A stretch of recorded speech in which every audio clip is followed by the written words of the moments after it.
चलिए आज के लेक्चर में जो है हम लोग coefficient of self inductance for a long current carrying solenoid के बारे में पढ़ने वाले हैं।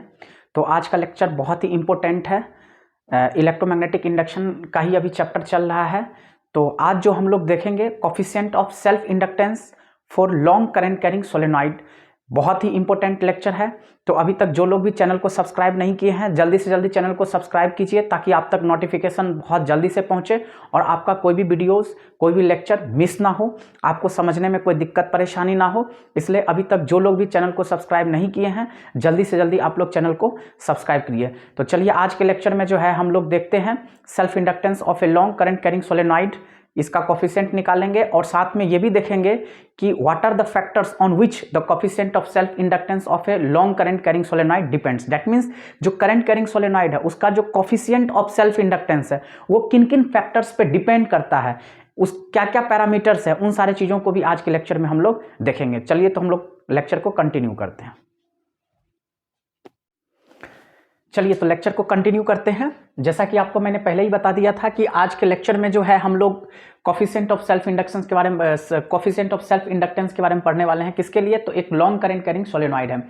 तो कोफिशिएंट ऑफ सेल्फ इंडक्टेंस को हम लोग कैसे फाइंड आउट करेंगे, बहुत अच्छे तरीके से हम लोग देखेंगे। तो सबसे पहले हम लोग करंट कैरिंग सोलेनॉइड का जो है वो डायग्राम को स्केच करते हैं। देखिए बहुत ही अच्छे तरीके से मैं बता रहा हूं, आपको समझने में कोई दिक्कत नहीं होगा। तो look at it out the board.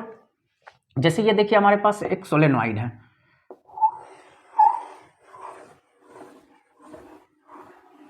ये हमने सोलेनॉइड ले लिया, कोई दिक्कत नहीं। यहां से करंट क्या कर रहा है, इन हो रहा है, और यहां से करंट क्या हो रहा है, आउट हो रहा है। यानी कि यहां से मान लेते हैं करंट हमारे पास क्या है, आई, यानी कि यहां से क्या हो रहा है, इन, और यहां से करंट क्या हो रहा है, आउट। इसमें कोई दिक्कत नहीं है। चलिए तो ये जो हमारे पास कॉइल है इसके अंदर करंट का डायरेक्शन कैसे होगा, कैसे एंटर करेगा, कैसे एग्जिट करेगा। तो देखिए फटाफट, ये एंटर कर रहा है और ये एग्जिट कर रहा है, एंटर कर रहा है और ये एग्जिट कर रहा है, एंटर कर रहा है और ये एग्जिट कर रहा है, एंटर कर रहा है और ये यहां से निकल रहा है, एंटर कर रहा है और ये एग्जिट हो रहा है। तो ये जो हमने कॉइल लिया है, ऑलरेडी ये सोलेनॉइड है, तो हम इसको क्या लिख सकते हैं, मान लेते हैं ये सोलेनॉइड हमारे पास क्या है, एस है, इसमें कोई दिक्कत नहीं है। What is the length of this solenoid, तो इस सोलेनॉइड का जो लेंथ है वो हम लोग क्या मान लेते हैं, हमने इस सोलेनॉइड का लेंथ जो है वो क्या मान लिया, मान लेते हैं L is the length of the current carrying solenoid. यानी कि इस करंट कैरिंग सोलेनॉइड का लेंथ हमारे पास क्या है, L है। चलिए तो यहाँ पे दो चीज को ध्यान से लिखिएगा, ध्यान से देखिएगा। सबसे पहले हम लोग लिखते हैं स्मॉल एन। स्मॉल एन का मतलब क्या होता है, तो ये होता है नंबर ऑफ टर्न्स पर यूनिट लेंथ, और कैपिटल एन जो होता है ये हमारे को देता है total number of turns, total number of turns. तो बहुत ही सिंपल चीज है। स्मॉल एन जहां कहीं भी लिखा होगा तो उसका मतलब होता है नंबर ऑफ टर्न्स पर यूनिट लेंथ। जैसे कि मान लीजिए ये सोलेनॉइड है जिसका लेंथ हमने एल ले लिया, तो इसके एक यूनिट लेंथ में कितने नंबर ऑफ टर्न्स है। अगर सोलेनॉइड का हम एक छोटा सा लेंथ लेते हैं, एक यूनिट लेंथ लेते हैं, तो उस लेंथ में, जैसे ये तो हमारा पूरा लेंथ हो गया, लेकिन अगर इसका एक यूनिट लेंथ लेते हैं तो उसमें नंबर ऑफ टर्निंग कितने हैं, उसी को हम लोग क्या कहते हैं, नंबर ऑफ टर्न्स पर यूनिट लेंथ। और कैपिटल एन जो होता है, यानी कि स्मॉल एन तो हमारे पास हो गया नंबर ऑफ टर्न्स पर यूनिट लेंथ, लेकिन जो कैपिटल एन होता है वो हमें टोटल नंबर ऑफ टर्न्स देता है। दैट मींस अगर एक सर्टेन लेंथ का सोलेनॉइड है तो उसके अंदर टोटल नंबर ऑफ टर्न्स कितने हैं, तो that will represented by capital N. तो ये दो चीज को ध्यान में रखिएगा, इसमें कोई दिक्कत नहीं। चलिए तो अगर मैं मान लेता हूं ये सोलेनॉइड हमारे पास एस है, तो इसके अंदर नंबर ऑफ टर्न्स पर यूनिट लेंथ क्या होगा, N, total number of turns क्या होगा, एन, करंट हमारे पास क्या है, आई, इसके कारण मैग्नेटिक फील्ड क्या होगा, बी। इसमें कोई दिक्कत नहीं, जैसा कि आपने ऑलरेडी पढ़ा होगा। चलिए तो ऑलरेडी हम लोग जानते हैं कि कि जो करंट कैरिंग सोलेनॉइड होता है वो किसके तरह बिहेव करता है, एक बार मैग्नेट की तरह। अब देखिए हम लोग क्यों कहते हैं कि करंट कैरिंग सोलेनॉइड एक बार मैग्नेट की तरह बिहेव करता है, तो आप ऑलरेडी जानते हैं कि कोई भी चीज़ अगर एक बार मैग्नेट की तरह बिहेव कर रहा है तो डेट मीन्स वो कहीं ना कहीं बार मैग्नेट के सारे कैरेक्टर को फुलफिल कर रहा है, देन ओनली वो बार मैग्नेट की तरह बिहेव कर रहा है। तो बार मैग्नेट का फीचर्स क्या होता है, बार मैग्नेट के इनसाइड में जब देखिएगा, जो दोनों पोल के बीच में देखोगे तो मैग्नेटिक फील्ड लाइंस क्या होता है, यूनिफॉर्म होता है। यानी कि बार मैग्नेट के इनसाइड में जो मैग्नेटिक फील्ड लाइंस होता है वो यूनिफॉर्म होता है। ठीक उसी तरह से कोई भी करंट कैरिंग सोलेनॉइड होगा तो उसके इनसाइड में जो मैग्नेटिक फील्ड लाइंस होता है वो यूनिफॉर्म होता है। दैट्स वाई हम एक करंट कैरिंग सोलेनॉइड को किसके तरफ कहते हैं कि करंट कैरिंग सोलेनॉइड किसके तरफ बिहेव करता है, just like a bar magnet. तो चलिए देखते हैं। तो सबसे पहले करंट कैरिंग सोलेनॉइड का क्या देखेंगे, मैग्नेटिक फील्ड का एक्सप्रेशन हम लोग फाइंड आउट करेंगे। तो ऑलरेडी हम लोग ने पिछले क्लास में देखा, या जब भी आपने सोलेनॉइड के बारे में पढ़ा होगा तो आपने magnetic field due to a current carrying solenoid भी आपने देखा ही होगा कि मैग्नेटिक फील्ड एक करंट कैरिंग सोलेनॉइड के कारण मैग्नेटिक फील्ड का एक्सप्रेशन क्या होता है। तो हम लोग लिख सकते हैं यहाँ पे कि we know that magnetic field due to the current carrying solenoid, that means expression for magnetic field due to the current carrying solenoid क्या होता है हम ऑलरेडी जानते हैं, म्यू नॉट एन आई। यानी कि मैग्नेटिक फील्ड का एक्सप्रेशन हमारे पास क्या हो गया, म्यू नॉट एन आई। ऑब्वियसली देखिए डायग्राम को हमने यहाँ से थोड़ा इरेज करके हमने एक साइड में दे दिया, क्योंकि डायग्राम का हर जगह पे यूज है, तो यहाँ पे स्पेस कम था, इस वजह से दिक्कत होती, तो हमने साइड में दे दिया ताकि आपको स्क्रीन पे हमेशा दिखता रहे। तो जैसा कि आप लोग यहाँ पे देख रहे हैं करंट कैरिंग सोलेनॉइड है और इसके कारण मैग्नेटिक फील्ड का एक्सप्रेशन हमारे पास क्या हो गया, म्यू नॉट एन आई। तो स्मॉल एन जो होता है नंबर ऑफ टर्न्स पर यूनिट लेंथ होता है और capital N total number of turns होता है। तो हम यहाँ पे क्या करेंगे कि अगर एल लेंथ का सोलेनॉइड है तो इसके अंदर नंबर ऑफ टर्न्स तो काफी ज्यादा है, तो हम क्या करेंगे कि एक टर्न के साथ फ्लक्स कितना लिंक है, यानी कि एक टर्न के चलते हम फ्लक्स को निकाल लेंगे। टोटल फ्लक्स के लिए क्या करेंगे, नंबर ऑफ टर्न, यानी कि एक टर्न के चलते अगर मुझे फ्लक्स पता होगा तो टोटल नंबर ऑफ टर्न से अगर मल्टीप्लाई कर देंगे then we are getting the total flux. तो वही चीज हम यहाँ पे करने जा रहे हैं कि एक टर्न जो होता है सोलेनॉइड के अंदर उसके साथ उसके कारण कितना मैग्नेटिक फ्लक्स होगा। तो हम यहाँ पे लिख सकते हैं, so magnetic flux linked with each turn will be, हम कोडिंग के लिए क्या मान सकते हैं, φ1। यानी कि एक टर्न के साथ जो फ्लक्स लिंक है उसको हम लोग किससे इंडिकेट कर रहे हैं, φ1 से। तो मैग्नेटिक फ्लक्स का फॉर्मूला क्या होता है, B इंटू ए। तो हम क्या लिख सकते हैं, बी ए हम लिख सकते हैं, B इंटू ए। तो दिस इंप्लाइज हम क्या लिख सकते हैं, φ1 इज इक्वल टू हमारे पास क्या आ जाएगा, mu naught N I A. तो ये जो फ्लक्स आया ये किसके चलते आया, फॉर सिंगल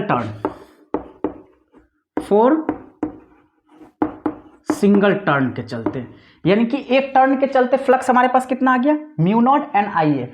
तो हम लिख सकते हैं then total flux will be phi is equal to क्या लिख सकते हैं, φ1, यानी कि magnetic flux linked with each turn into total number of turns. तो एक टर्न के साथ जो फ्लक्स है वो क्या है हमारे पास, φ1 into total number of turns. तो विच इज इक्वल टू φ1 का वैल्यू हमारे पास क्या है, mu naught N I A into N.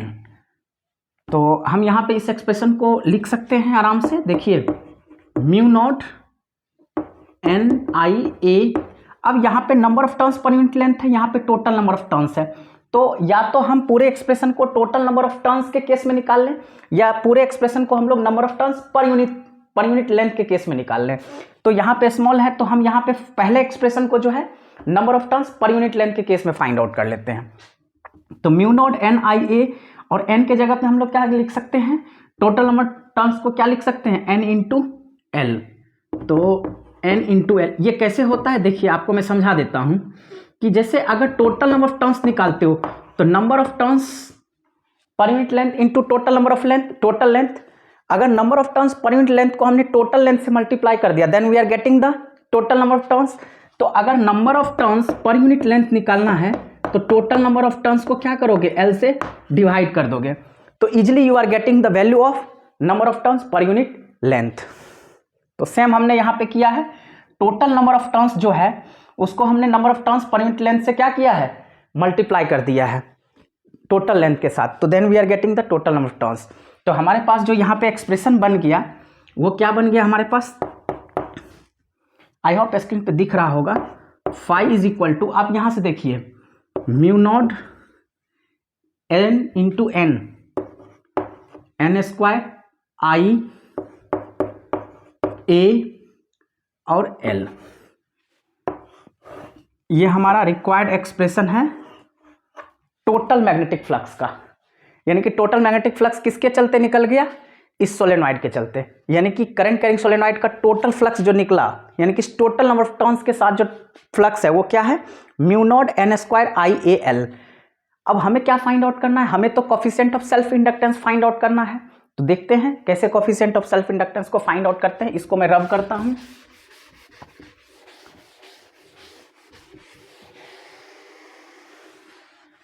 केवल नीचे वाले एक्सप्रेशन को रख देता हूं क्योंकि इसका यूज है यहां पे। तो लिख सकते हैं hence for coefficient of self inductance,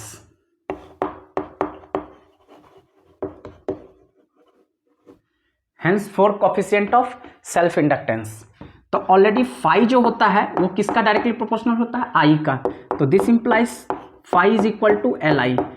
ये जो एल है यही हमारे पास क्या है, कोफिशिएंट ऑफ सेल्फ इंडक्टेंस है, तो हमें यही फाइंड आउट करना है।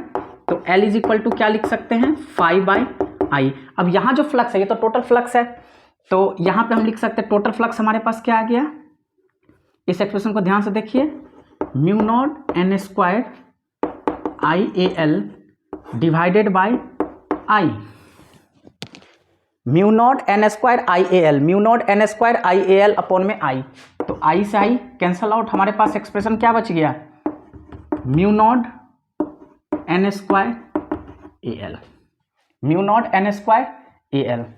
अब हम इसको रब कर देते हैं क्योंकि अब इसकी कोई रिक्वायरमेंट नहीं है। तो देखिए एक्सप्रेशन हमारे पास क्या आ गया, एल इज इक्वल टू हमारे पास क्या आ गया, mu naught N square A L.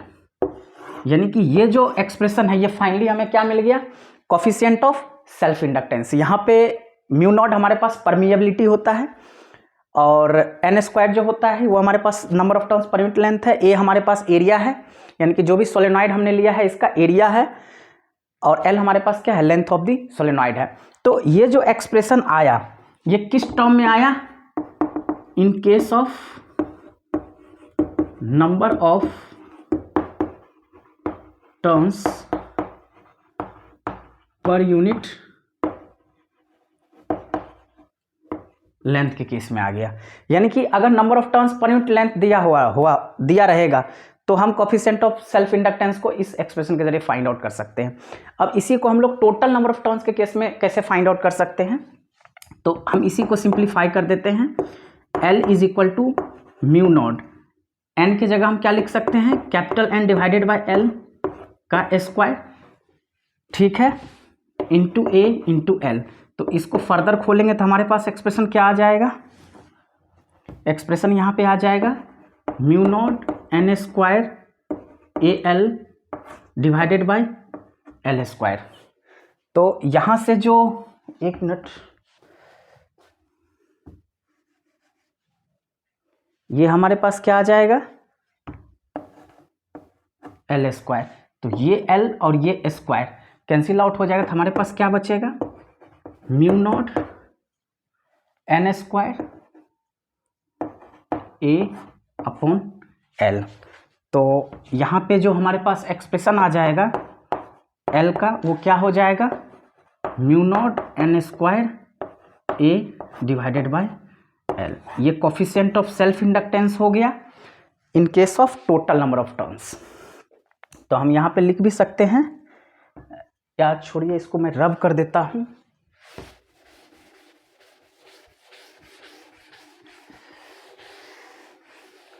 ये तो आपको समझ ही गए होंगे।